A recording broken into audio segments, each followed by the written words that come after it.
COBRA versus Illinois continuation. What is it? What's the difference? And why should I care? Hi, this is Kathy Bukowski. I'm the owner of CB Health Insurance, and we're going to go over the differences and why an employer or small business owner should care about this. Why do I need to know this stuff? Well, first of all, most people are familiar with COBRA. COBRA is the federal law. It was passed in 1985 that basically said employers must offer the option to continue group health insurance to an employee that has been terminated, or whether it's voluntary or involuntary, no longer work for them on a full-time basis for both themselves and their dependents, right?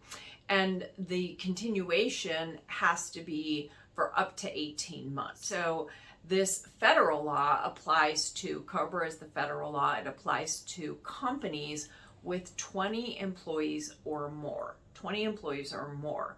So the next question is, what if my company has less than 20 employees? Well, you are not subject to COBRA, and most states across the country have passed a law for those small groups. In the state of Illinois, it's called Illinois continuation, also referred to as Mini-COBRA.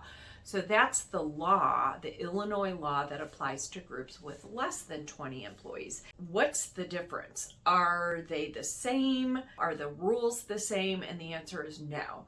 For COBRA, they have to offer up to 18 months, and there is an exception for death and divorce. They can go up to 36 months. For Illinois continuation, it's 12 months. You get 12 months of continuation no matter what, and there are no exceptions.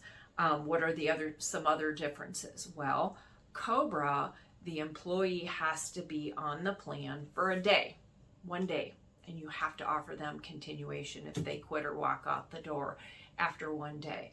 For Illinois continuation, you have to offer it to employees that have been enrolled in the group health plan for up to 3 months. So a minimum of 3 months or more. So if an employee's only been on it for a month, you don't have to offer continuation to that terminated employee. So who administers this, right? The law is very clear. It is the responsibility of the employer. But hopefully if they have a good advisor, a broker is telling them, hey, you have this responsibility. In the case of 20 employees or more, COBRA is the law. And if you don't follow the law, there are severe fines and penalties. So it behooves you to hire an expert, somebody that works just with COBRA. So typically these are TPAs, third-party administrators. You can hire them, and you're going to outsource that, because the last thing you want to do is try to self-administer this. I have not read the law in detail, but I wouldn't want to, I would not recommend that you do that yourself.